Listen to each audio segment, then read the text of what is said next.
Hello, everybody, and welcome back for another great week for marketing. I know as we're wrapping up the class, it tends to get overwhelming right around final exam time, and people are always stressed. So I hope that you are, still keeping up with the assignments. I hope that you saw the extra credit opportunity that I posted. We're going to talk a little bit here about retailing and what we call omni-channel marketing.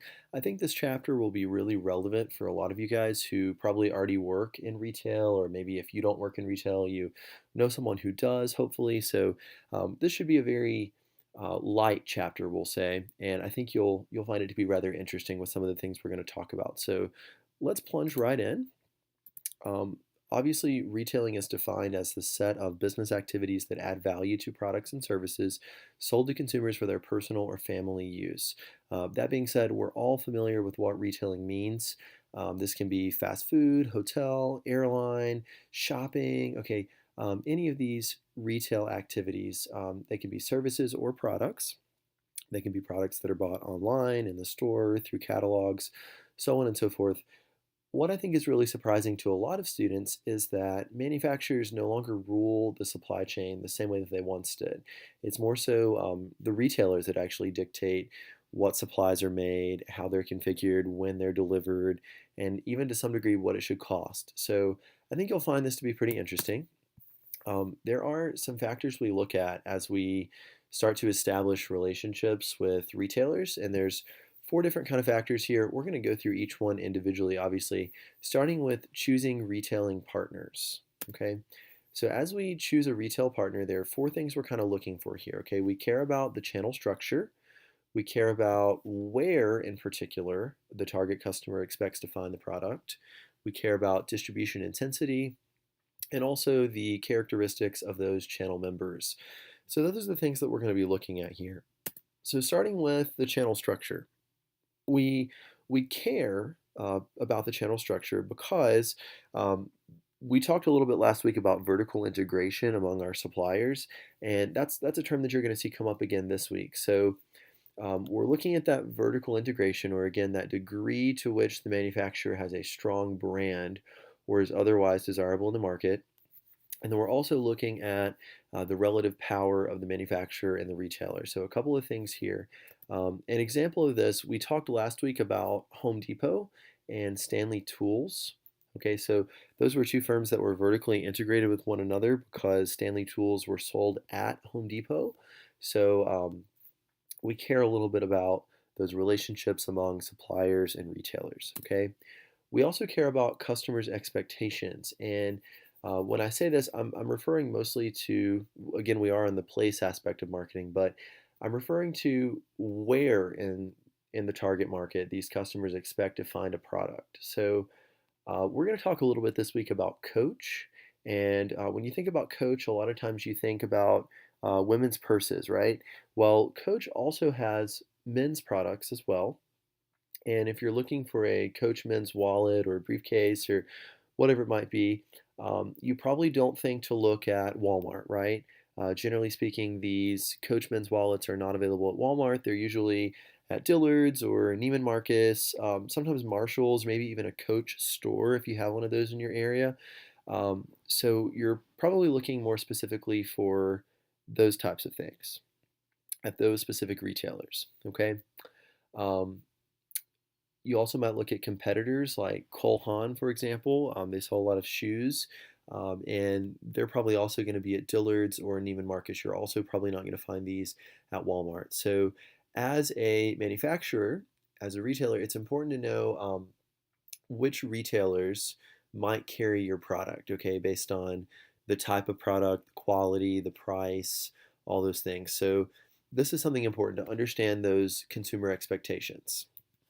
Okay, so again, I gave you an example of Coach. We know that they are carrying their products at Dillard's, Neiman Marcus, and in Coach stores.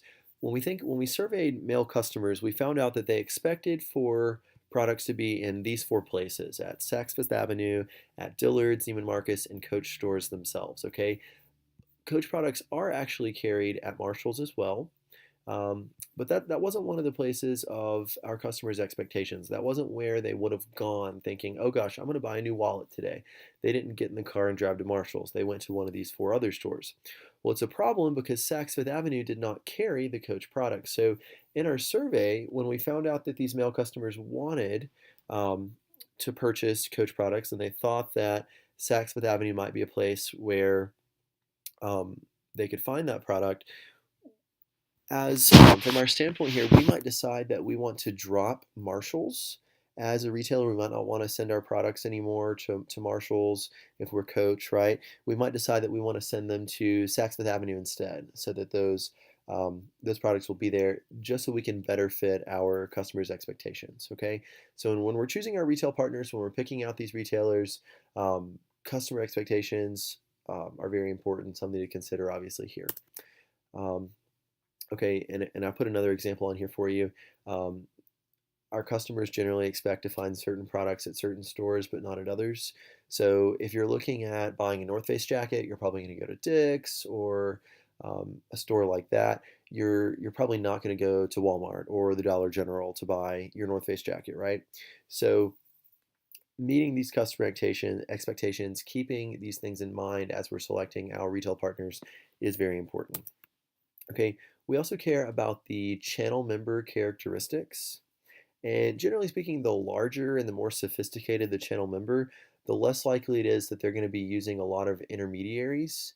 Um, in the supply chain. So, for example, if you're thinking about an independent grocery store, yeah, they might need to go and they might need to purchase all this merchandise from all these different wholesalers. But when you think about a big retail giant like Walmart, they probably don't need to go and buy from all these middlemen, right? They're trying to get low prices. They're probably going to go straight to the manufacturer and do business with the manufacturer in order to stock their shelves with those products.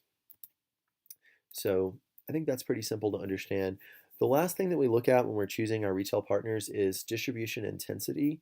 And people hear that and they kind of freak out. Well, when we're talking about distribution intensity, we're talking about the number of channel members to use at each level in the marketing channel. Okay. And if that sounds like Greek to you, don't worry, I'm going to explain a little bit more. Okay.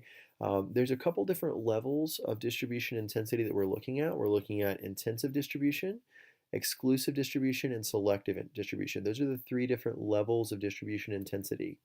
And when I say the number of channel members to use at each level, this is what I mean, okay?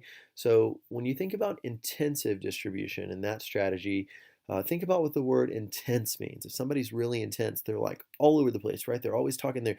This person's, wow, he's really intense, okay? Well, when we talk about an intensive distribution strategy, we mean the same thing. We're trying to get our products to be placed in as many different outlets as possible, with the underlying thinking there that the more a product is exposed, the more exposure a product has, the more they're going to sell. So when you think about Pepsi, Pepsi is everywhere. You can find it in a convenience store, a gas station, Walmart, the grocery store, vending machines. It's everywhere, right? So they have an intensive distribution strategy because they're trying to get their product out there, get as much exposure as possible so you guys, the customers, will buy it. Okay. When we talk about exclusive distribution, this is when manufacturers grant some exclusive geographic territories the ability to carry a certain product. Okay, so usually only one or a few retailers actually sell this particular brand. So Coach is a really good example. They limit their distribution to a select few very higher end retailers like Dillard's and Macy's and those kind of places. With the thought that if they take their product to some discount stores or lower price retailers like Walmart, it's going to weaken their image. People aren't going to think as highly of the Coach brand anymore. So, an exclusive distribution strategy, they're being selective. They're being exclusive with whom um, they place their products. Okay. Um, And then, of course, when we talk about selective distribution, this is also pretty self-explanatory. We're being selective with our products, so we're relying on only a few select retail customers in a territory to sell products. And this is very similar to exclusive distribution. Um, in the same way, selective distribution helps the seller kind of maintain this image and sort of control the flow of the merchandise. A selective distribution strategy is really common with shopping goods or those goods for which people might spend some time comparing alternatives. So I always think about appliances here with selective distribution. You might have a few stores that carry kitchen appliances. You might go to Lowe's or you might go to Home Depot or maybe Best Buy to get your appliances. Um, so you're going to shop between these different retailers, right? But you can't go to the Dollar General or Walmart and buy your refrigerator, okay? You have a few select retailers. So hopefully these help you categorizing these three different types of distribution intensity. Hopefully helps you to understand these a little better. Um, okay, so we've talked about choosing retail partners. I want to talk a little bit now about identifying types of retail partners and sort of classifying these partners, okay? So we can classify our retailers into food retailers, general merchandise retailers, service retailers, or these are kind of the three that you're looking at, okay? And within each of these categories, under food retailers, under general merchandise retailers, and under service retailers, you're going to see there's several specific categories of retailers that we're going to be talking about. So I like this graphic because it kind of helps to settle these apart in your brain. So if you find yourself asking, oh my gosh, as a category specialist, is that a service retailer or a general merchandise retailer? You can always come back here and use this graphic to help kind of illustrate this in your brain for you. Um, we're going to start by talking about food retailers, and this is something that I find especially interesting, and I have some really cool videos to show you this week that I think you will find to be intriguing about these food retailers. Um, the food landscape has changed so much over the last several years, especially, but um, now your conventional supermarket, what you think about as a, Kroger, Food City, Publix, Walmart, whatever it is, these conventional supermarkets only account for about 60% of food sales.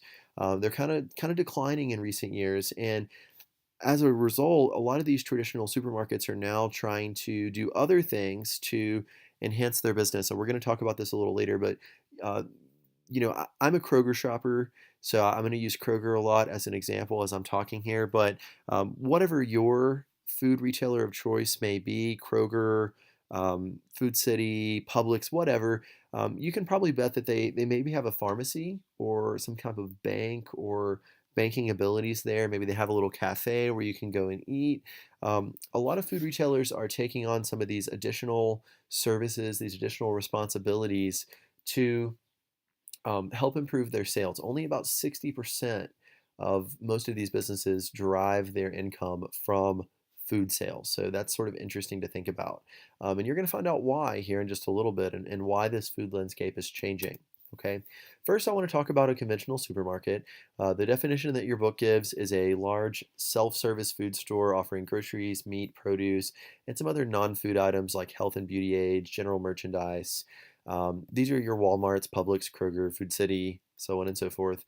We also have what are called limited assortment supermarkets. We also refer to these as extreme value food retailers. This is when you think about your Aldi or Save a Lot, those kind of stores. They usually stock only about 1,500 SKUs at a time, only about 1,500 SKUs. So they don't have quite as much merchandise. Um, an example of this, when you think about like Save a Lot, for example, or Aldi, they don't have 20 different brands of laundry detergent like Walmart or Kroger, okay? They might sell only two different types of laundry detergent, and one of them is probably the store brand, okay? Think about wine. If you're going to purchase wine, if you go to Aldi, they have their own little $2 chuck bottle of wine that you can purchase, and then they have maybe one other brand. It's not like walking down the Kroger wine aisle where you have hundreds of options, okay? They have a lot very limited options, which is why we call them a limited assortment supermarket, right? Okay, we also have super centers. These are your large stores, 185,000 square feet on average, and they kind of combine a supermarket with a discount store. Okay, so this is when you think about the super Walmart or super Target or super Kroger. They combine these things together. Another type of food retailer with which you're probably familiar is a warehouse club. These are these larger retailers between 100 and 150,000 square feet. They do offer limited and sort of irregular assortments of food and general merchandise. An example here would be like Sam's Club or Costco. A lot of customers are attracted to these warehouse clubs because you can buy in bulk. They might stock up on really large quantities of basic things, like if you need a whole lot of ketchup or a whole lot of paper towels or toilet paper or whatever it is, you might go to one of these warehouse clubs like Sam's. Okay, so something interesting there to think about. Um, a lot of times they have, I said this, but they have an irregular assortment of food and general merchandise. I love going to Costco and Sam's because they always have something different. I love just on a Saturday morning to get up and have my coffee and go to Sam's and walk around and try all the little different foods they have sitting out and just walk around and see all the different stuff they have. They have cool stuff. So kind of interesting there. Um, Something that has sort of shifted in recent years um, is convenience stores. Okay, so you would think when you think about a convenience store, you would think that this is not a food retailer, but it actually is. So when you're thinking about your gas station type operation, they have changed to start selling food. Okay, so the big hype here with these convenience stores is that you can make a quick purchase. You can go in. There's usually not a line, but they do have higher prices because you're paying for convenience. You're paying to get in and get out really quickly. They do make a lot of their sales from gas and cigarettes, but they also have other things like gift cards and kiosks, ATMs. In larger cities, you might be able to go in and pay a bill, cash a check, use the internet, whatever it might be. But the big thing that the reason we classify these under food retailers specifically is because they are now offering fresh food and healthier kind of fast food items. So they're sort of competing more with like your McDonald's or your Taco Bell, your drive-throughs, because you can go in one of these convenience stores and they might have a nice kale salad for you to pick up, or maybe they have some fresh fruit or a vegetable tray. They have some lighter options, some healthier options for you that are essentially the same price as fast food, and you just have to walk in and grab it and walk out. So pretty interesting. These are kind of contributing to that changing of the food landscape that we talked about a little bit before. Okay. The other big thing that is changing our traditional grocery store as we see it today are these online grocery retailers. And I have a couple of videos for you here that are really going to help put this into perspective about some of these delivery services, right? So we have HelloFresh, we have Blue Apron, we have all these different services we can use today where they will deliver food right to your doorstep and you can still make it that way. But if you just hate going to the grocery store, there's also grocery delivery services. So this video is going to compare three different grocery delivery services and kind of help show you the future of the world. And we're going to talk about Mr. Harrison's favorite thing, which is Amazon and the Amazon Go stores. We're going to talk a little bit about those in just a second, but I want you to take a moment, watch this video, and kind of get an idea of what it means to be an online grocery delivery service in today's modern world. Here we go. To our GMA cover story, the grocery delivery wars. Families all across the country are signing up to get their produce delivered, and companies like Amazon, Walmart, and Safeway are here to help. So how do these services compare? ABC's Becky Worley teamed up with a family to try all of these services out. Hey, Becky. Good morning, Michael. There are times, as you know, when getting groceries delivered is ideal. But cost, accuracy, and delivery times, they're all factors. And will a professional shopper pick out the good produce like you do? Well, there's only one way to find out. Meet the Enders family of Sunnyvale, California. Both Steve and Joe work. It's challenging to keep the fridge stocked for their family. Finish what's in your mouth before you put another mouthful. So trying out grocery delivery services? Sure. Okay, let's order. We order roughly the same items: cereal, olive oil, lots of produce. Our three grocery chains. Joe shops at Walmart. They're trying out same-day delivery in 6 cities with plans to expand. Steve shops from regional chain Safeway. I shop at Amazon Prime Now, promising free 2-hour delivery for Amazon Prime members who pay their $99 a year subscription fee. The time is exactly 7:45. Checkout. We order simultaneously, but the turnaround times for these grocers is wildly different. Amazon's window, 10 a.m. to noon. Walmart can't deliver until 5 p.m. at the earliest, and Safeway's window is 5 to 7 p.m. Amazon delivers within their promised time slot. Delivery cost free for Prime members. Safeway rolls up in their window at 6:25 p.m. Delivery cost $7.93. But Walmart misses their promised delivery window by more than 45 minutes, showing up around 6:45. Their standard delivery fee is $9, but they waived it because they were late. We go over our groceries with Beth Mitchum, a food scientist who specializes in produce. Do you get this a lot? How you like them apples? With a few exceptions, like these peppers from Walmart. This one is a little bit squishy. And these bananas from Amazon. Here you have, it's just completely bruised and discolored. Overall, the produce looked good. She gives the Amazon and Safeway produce an A grade and the Walmart produce a B+.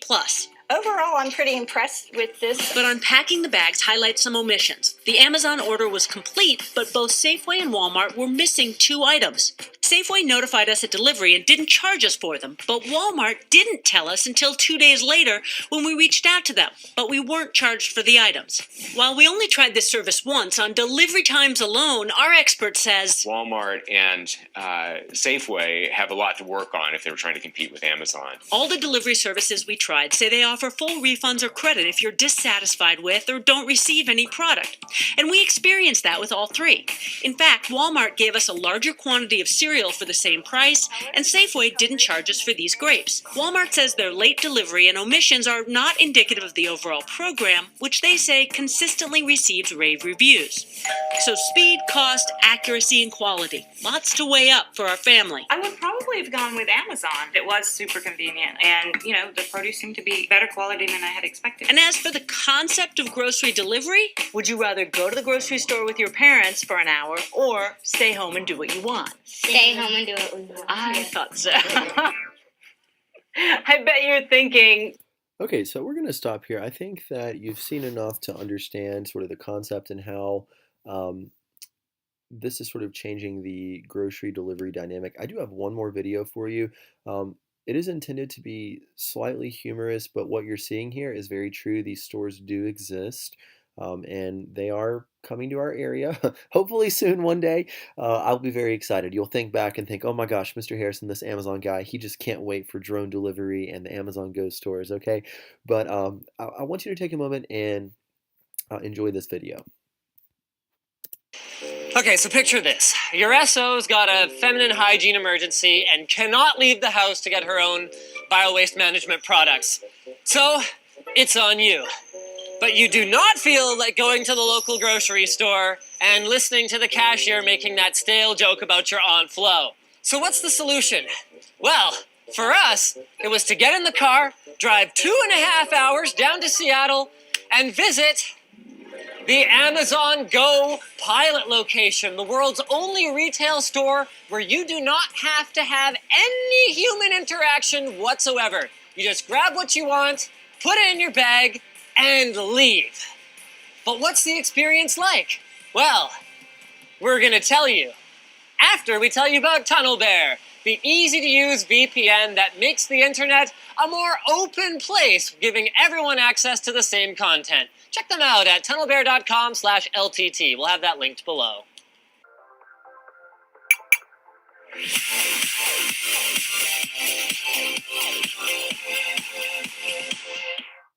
Okay, so step 1 is to get the Amazon Go app. Once you're signed into your account, you don't need Prime.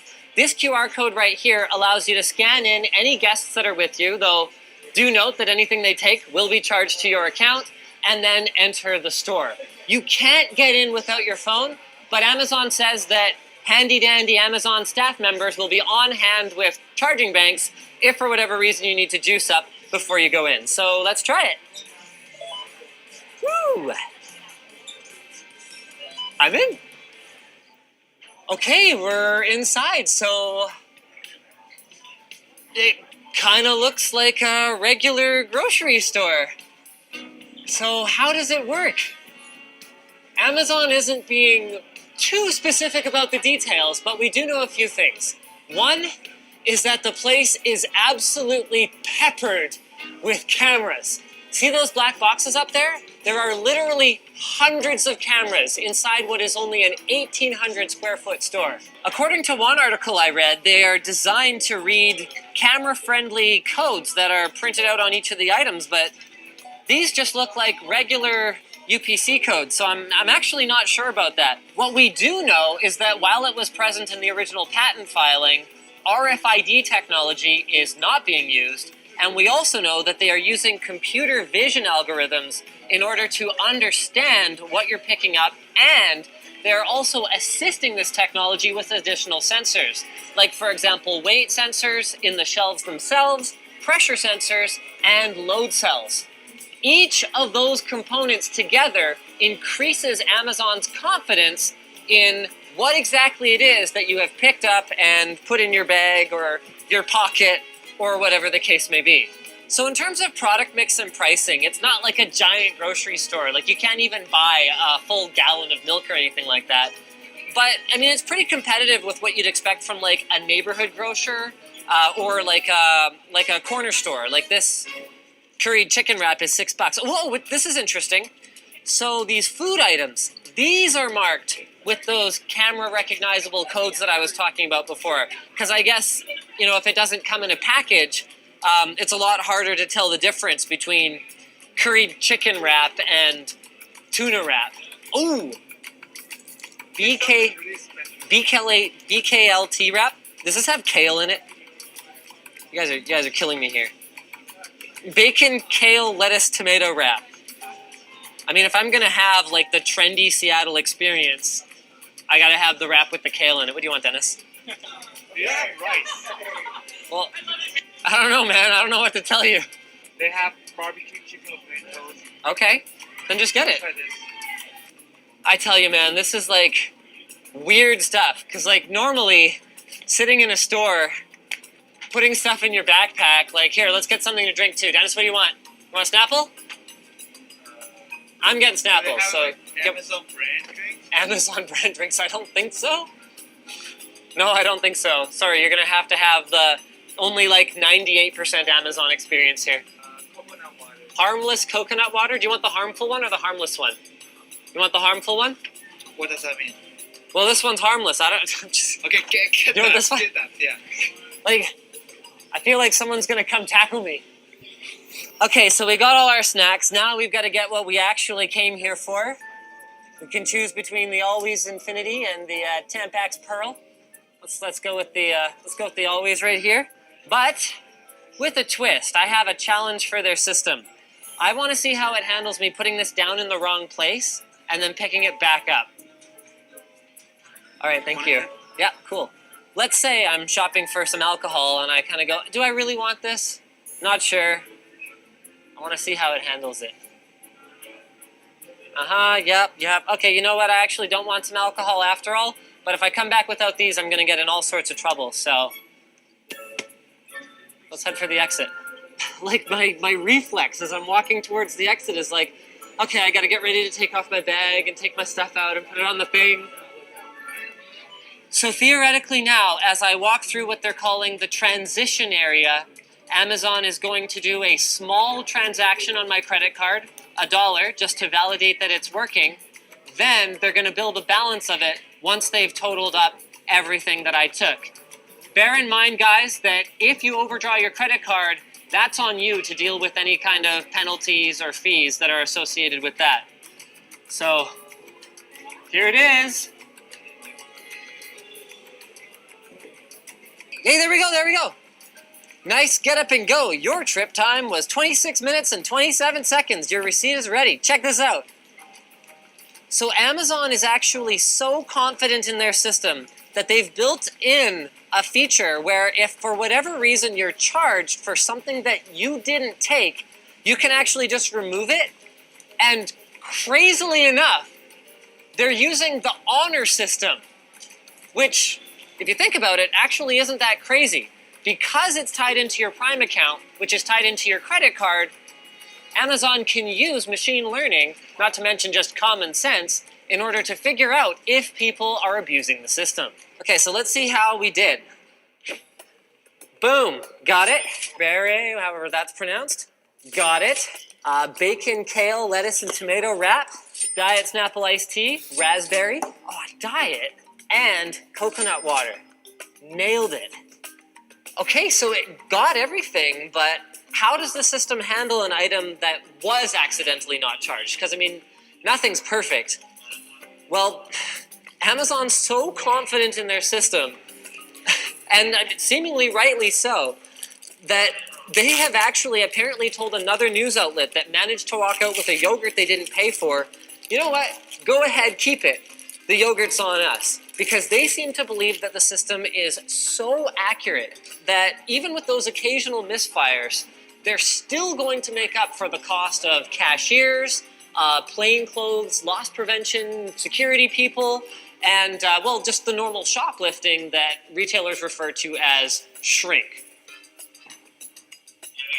Okay, so I'm going to stop there, but I hope that seeing this video has at least sort of intrigued you a little bit, maybe, and hopefully made you a little excited about the future that we live in. Um, I do have to comment quickly that I just cannot wait to go in one of these stores myself. Being an avid Amazon shopper and Amazon supporter, I just can't wait to see these grocery stores in real life. And I have several former students, and by the way, I've shown this video several semesters with several of my classes, and I've had, every time I'm just amazed and intrigued, and I love it. I could spend hours in one of these stores. I think it's just wonderful. But I have several students who have gone on to move to other states, and California in particular, where there's a lot of these Amazon Go stores, and I've had several students come back and say, "Oh my gosh, Mr. Harrison, that was the coolest experience ever. I just love it. I shop there all the time." And I'm like, "Oh my gosh, I hate you. Stop talking to me." But I'm also super intrigued by it. So anyway, just wanted to show that to you. Um, so all of this is to say that these conventional supermarkets, your Kroger, your Food City, your Publix, they're all they still sell the majority of the food merchandise because not everybody is doing this online delivery. Um, but these people are under a lot of pressure, a lot of competitive pressure from multiple sides. So there's all these different stores. We talked about supercenters, warehouse clubs, extreme value retailers, convenience stores, drug stores, and these online retailers as well. So there's so many different opportunities, and just how is everyone competing? Well, to make matters worse, there's also this. And this is really going to blow your mind. So if you hate going to the grocery store even more and you don't want to order online, you're a little skeptical of that, just wait until you see this that is changing our future.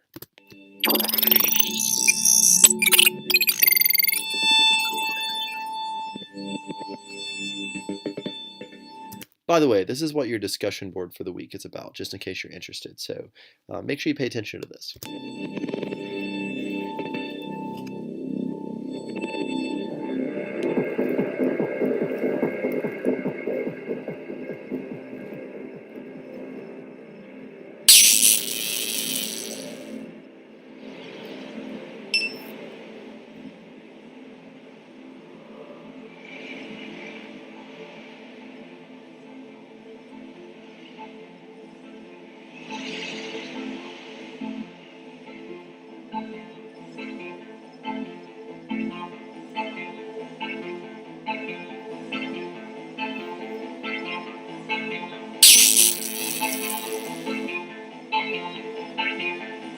Hello, Miranda. Welcome back.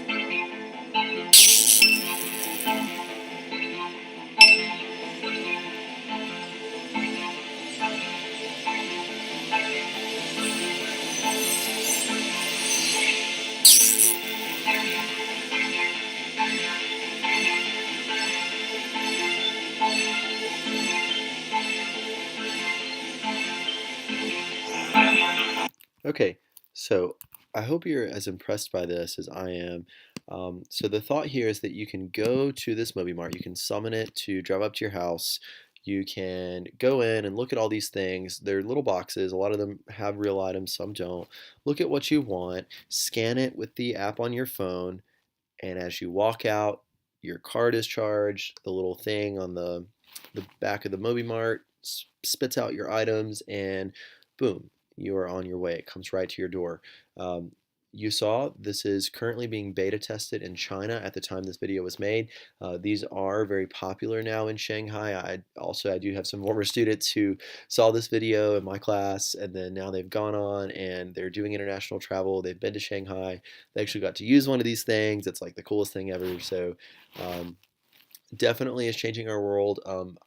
I wish this is the point in the semester where I really wish we were in an in-person classroom where we could talk about this a little bit, but that's why I created the discussion board so you can share your thoughts about these things and talk about with your classmates. Tell me what you think about this online shopping. Tell me what you think about Amazon Go. Tell me what you think about this MobiMart. Okay, I do think in very rural areas like where we are here in Tennessee, this could be a bit of a challenge, okay? But something to think about, and definitely would be great for the elderly populations. So all something to think about. So all this being said, our conventional supermarkets are starting to suffer more than ever before in today's world because of all these various things, okay? So as a result, they are emphasizing fresh perishables. So if you can go to a supermarket, you can get all of your produce and other perishables right then, right there. They are targeting more green, ethnic, and millennial consumers. Um, they're offering a lot of private label brands, the store brand, if you will. Okay, we talked about online ordering and delivery options. In a lot of these grocery stores, you can, I know Kroger in my area just recently, you can pull right up and get your items and drive off. Walmart does this as well. And then, of course, we talked about how a lot of these conventional supermarkets are adding restaurants or housing social events and doing other things to attract consumers to come to their store in person now. So, very, very different, the food industry these days. So, okay, we've been talking a lot about food retailers. Let's change gears here for a second and talk about these general merchandise retailers. The major types we're going to talk about today are department stores, full line discount stores, specialty stores, category specialists, home improvement centers, off price retailers, and extreme value retailers. Now, I don't want you to get so focused on the terminology that you're like, oh my gosh, I'm so confused. These are all the same. Okay, don't stress so much about the terminology. I just want you to be familiar with these types of general merchandise retailers, and I want you to know there are some technical terms out there for each of these. This is something where in real life, if you needed to know the exact term, you could always look it up. Some of them are pretty obvious as well, so don't stress too much. When we think about department stores, we're thinking about our Kohl's, JCPenney, Nordstrom, Macy's, these types of retailers that carry a really broad variety and a deep assortment of merchandise. So when you think about Macy's or you think about JCPenney or Kohl's, you know, they have everything from bedding and bath to clothing to decorations to vacuum cleaners. I'm sure I'm missing some other things in there. All kinds of stuff that you could possibly need. They have it, okay? So it's a broad variety and a deep assortment of merchandise. And their stores are usually organized into distinct departments for displaying this merchandise. So think about Kohl's. You know, they have a men's section, a women's section, they have a kitchen section, they have a bathroom section, a bedding section, decorations, all kinds of stuff. When we talk about full line discount stores, these are those retailers that offer a really broad variety of merchandise, limited service and low prices. So this is your Walmart, your Target, your Kmart. Usually our customers don't expect to find super high-end products at these stores. Rather, they're looking for those value prices, and they're usually willing to compromise on quality as a result. We have our specialty stores like Sephora, and they usually concentrate on a really specific, really limited number of merchandise that's complementary towards a certain market. Okay, so I said certain there like 10 times because they are trying to target a very specific market, okay, offering a deep but a narrow assortment of merchandise. So Sephora is a good example. They sell lots of different types of perfume and makeup and that sort of thing. They're focused mostly on females towards that very, very specific market segment of females who are willing to spend a larger sum of money on makeup and cosmetic goods. Okay. We also have drugstores. I'm not going to take the time to describe to you what a drugstore is. I feel like we all know that. We're talking about your CVS, your Walgreens.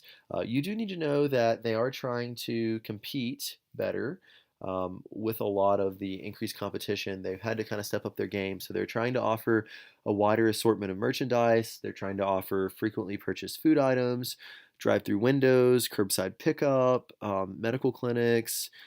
Some stores in larger cities have even offered spa treatments, makeup, little makeover stations where you can go get a pedicure or manicure, that kind of thing. So it all depends on where you live, but these drugstores are the specialty stores that are really trying to continue to compete with all these different types of general merchandise retailers. Okay, we also have what are called category specialists, also referred to as big box retailers, or in the marketing world, we call these category killers. Okay, this is where you talk about a company that usually carries a certain type of merchandise. Okay, and I'm going to use Best Buy as an example because I love technology. So, Best Buy carries all the different technology goods, right? So, whether you want appliances or you want to buy a television or a MacBook or a phone, an iPad, whatever it is you're looking for, you know you're going to go to Best Buy. They're going to have it, right? So they usually offer this really narrow assortment, narrow but deep assortment of merchandise. So technology goods, they have anything technology related that you could want. And we call them category killers because they're putting a lot of other businesses out of business, so to speak. So if you want to buy a television, you can look at Walmart, you can look at Best Buy, you can look wherever, and usually you're going to find the best deal or maybe the highest quality product somewhere like Best Buy, and also have the Geek Squad to be there for you if you need that follow-up service. Okay, this can be said for things other than technology as well. If you're looking to buy a suit, you can find Men's Warehouse has all these great deals on blazers and the full suit and the whole 9 yards there. Usually you're going to get a better deal at Men's Warehouse than you are somewhere like Belk. IKEA has all things furniture related. Home Depot and Lowe's have things that are all home improvement related. Bass Pro has, all that stuff, fishing and outdoor stuff. So the big takeaway here is that by offering this complete assortment in a category at usually lower prices than competitors, these category specialists can kill a category of merchandise for other retailers. So, Walmart and Target can't compete with Best Buy, or can't, Belk or Macy's, they can't compete with Men's Warehouse or whatever it is in terms of price for the same type of products. We also have what are called extreme value retailers, and these are your small full line discount stores that usually offer a really, really limited merchandise assortment, but usually have really low prices. This is your Dollar Tree, your Dollar General, Family Dollar, those types of things. They pride themselves on reducing cost and maintaining low prices by just kind of opportunistically buying things from manufacturers, usually in off seasons in large amounts, usually purchasing excess merchandise. They operate in very low rent, low income locations. So I put on here, this is your hidden treasure for your household staples if you need something cheap. You also have your off-price retailers, and I love these as well. These are those organizations that offer an inconsistent assortment of brand name merchandise at a discount from the MSRP. So if you love TJ Maxx or Marshalls or any of those, Home Goods, Ross, Burlington Coat Factory, Big Lots, Overstock.com, these are your off-price retailers, okay? So in today's market, these off-price retailers are usually visible most commonly in brick and mortar stores, but occasionally they are only online, like Overstock, or they're a combination of the two, like TJ Maxx now has an online site. So pretty exciting. Okay, here's just a summary of these. If you need to look that over and kind of differentiate it in your brain, you have this here as a tool if you need that. So now we're going to talk a little bit about service retailers, okay? And I have a little anecdote here that I'm going to read to you that I think will help you to visualize these service retailers. But these are firms that usually sell services rather than merchandise. So think about a coffee shop or somewhere where you're getting your oil changed, that kind of thing. So let's say, and these by the way are a very large and growing part of the retail industry. So let's just say here that after having a bagel and a cup of coffee at Einstein's, you decide to take your suit and your clothing to the dry cleaners to be cleaned. You want to have your prescription filled at CVS or Walgreens. You head over to the Jiffy Lube to have your oil changed. Maybe you grab lunch at Taco Bell or Pal's, McDonald's, get a haircut real fast at Cost Cutters, go work out at Anytime Fitness or Planet Fitness, meet up with somebody from Amazon's online referral site to clean your house, and then you go to dinner and a movie, and on your way home you stop at Starbucks to get that extra boost of coffee. Um, all of these places that you stop during the day, all these different organizations that you visited, these are all of your service retailers, and they are becoming a really large part of our society today. And we can anticipate further growth as well in this retail industry for services. And a lot of these a lot of this occurs because of our aging population. So our aging population really needs these healthcare services, but our young people, our millennials, really want to spend their money on health and fitness. We care about having a happy and healthy lifestyle. Busy parents from two-income households also are willing to pay to have somebody mow their yard or clean their house or press and wash their clothes, have somebody prepare their meals so they can value their time and spend more time with family. So America today has more disposable income than ever before. So people are paying for all of these things now when they didn't used to do that. So we've talked about choosing retail partners. We've talked about identifying these types of retailers. Now I want us to talk about how we develop retail strategy, and we're going to talk about the 4 P's as we do this, okay? So starting with the product P, your usual grocery store will carry anywhere between 30 and 40,000 items, whereas a regional department store might carry only 100,000 items. So finding the right mix of merchandise and services to make your target market happy is one of retailers' most fundamental activities, and it's also probably the hardest activity because you want to make sure that you have the items that your target market desires when they come in, but at the same time, you also don't want to keep too much inventory on hand and have that affect your bottom line as well. So um, this can be kind of an interesting concept for a lot of people. So continuing on with this product P. I already talked about inventory, how a lot of people don't like to store a lot of things. Um, Consumers a lot of times also don't want to buy more of a product than they need. And in a lot of ways, a retailer can provide a storage function for a lot of these items. If you think back to just-in-time inventory from last week, though, you can kind of see how we are branching away from this in today's world and trying to improve our bottom line with that aspect as well.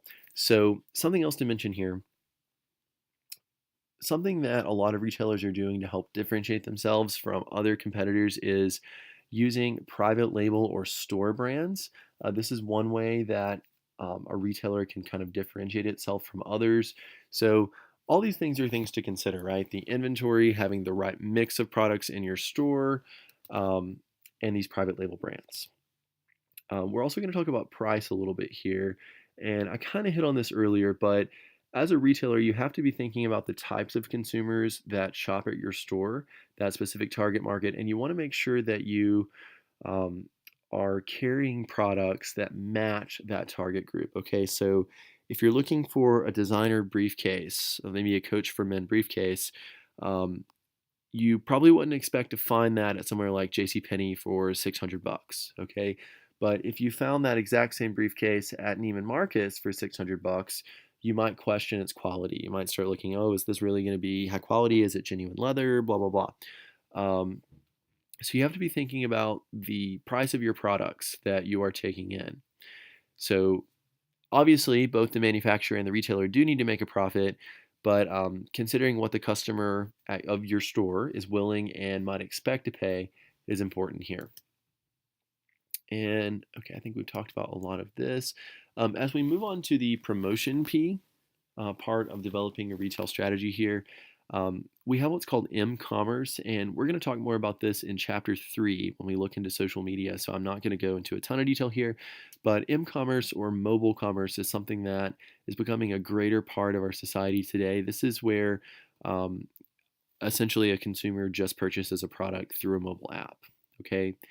We also have co-op advertising, which is commonly used by a lot of retailers today. This is when the retailer and the manufacturer get together and they agree to work together to kind of split up these advertising costs and maybe eliminate some of those costs.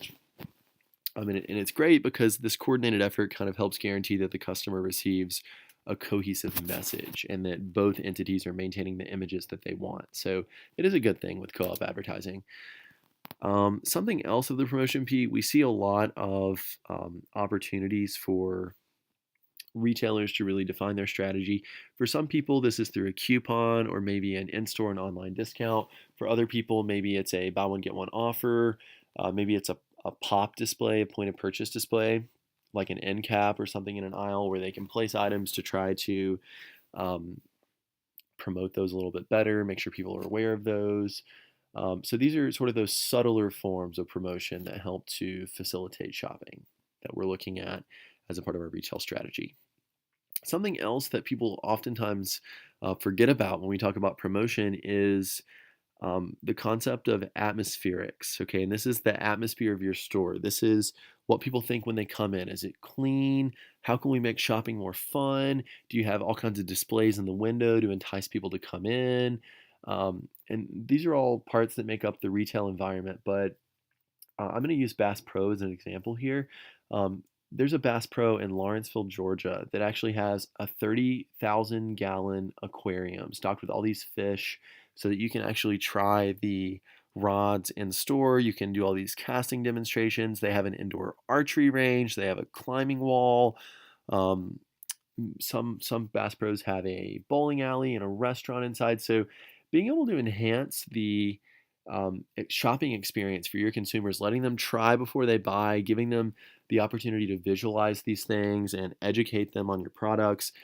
It is such a win-win. It helps sell the product better than anything else. And this is a part of that promotion P. Something else is the look and feel, those atmospherics again. So there's nothing more that I hate than being in a grocery store where the aisles are just so narrow that you can barely get 2 carts down side by side, and you just feel so crowded and gross. Or maybe there's a ton of people in there. Like, I know anytime it snows, people go grab their milk and their bread. I absolutely hate the grocery store around the holidays when people are getting their Thanksgiving turkey or whatever. It's like, oh my gosh, let me go to the grocery store like 2 weeks in advance and freeze this so I do not have to go be around all these people, right? So, or maybe it's a scent. If you're familiar with Hollister or Abercrombie and Fitch, you know if one of those stores is in your local mall because you can smell them as soon as you walk in the door. That's something that helps set their store apart. Lots of stores play music to try and stimulate consumers to purchase. Maybe the color of the walls can all these things, the lighting, all this can play into the atmosphere or the look and feel of the store. And this helps to influence whether consumers actually buy or they don't. And you can read tons of stuff on atmospherics. I actually wrote my thesis in grad school on atmospherics, so you can read tons of stuff about this. It's super interesting. Another aspect of the promotion P is personal selling and customer service. This is something that, again, can help to differentiate your retail strategy from others. So maybe you've been in a store where you've encountered a salesman, like a furniture store. That personal selling and just having people there to answer questions is a component of the overall promotion package, as is CRM with customer relationship management. Okay, and then of course the place aspect. I have a funny quote on here that the 3 most important things in retailing are location, location, location. And that's so true. That's why we're seeing things like the Moby Mart. A lot of these retailers have just, they've discovered that convenience is a key ingredient to success. And an important aspect of the success is having convenient locations as well. So Walgreens is a great example of this. They have started popping up their stores everywhere. They're really pushing more of these freestanding stores rather than being connected to someone else because they want to offer a drive-through so somebody can swing around and pick up medication at their pharmacy. and they want to keep things convenient. Okay. So we've talked about choosing retail partners. We've talked about identifying types of retailers. We've talked about developing a retail strategy. Now it's time to talk about managing an omni-channel strategy. Okay. And when we say omni-channel, we're talking about combining the brick and mortar store with an online component. Okay. So I don't know about you, but there are some benefits to brick and mortar stores. We can't just eliminate all the stores altogether, although that very well may happen one day. But here are some various benefits to brick and mortar stores. And maybe you have certain things that you buy online, whereas other things you buy in a real traditional store.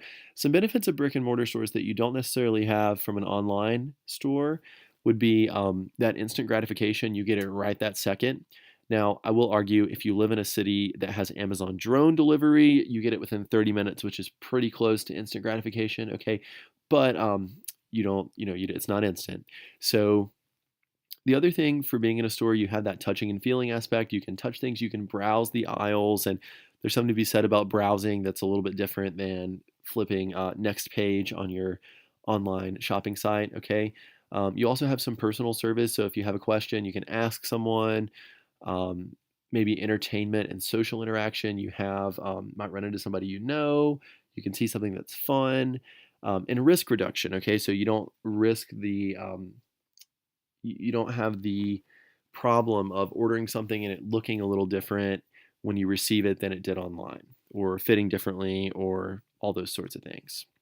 So when we talk about this omni-channel strategy, omni-channel marketing, we are adding the internet to these traditional store-based retailers. So, and we do this to provide greater product selection, to provide more personalized information about products and services, to collect information about consumers' behavior and what they're doing, and to enter new markets in an economical fashion.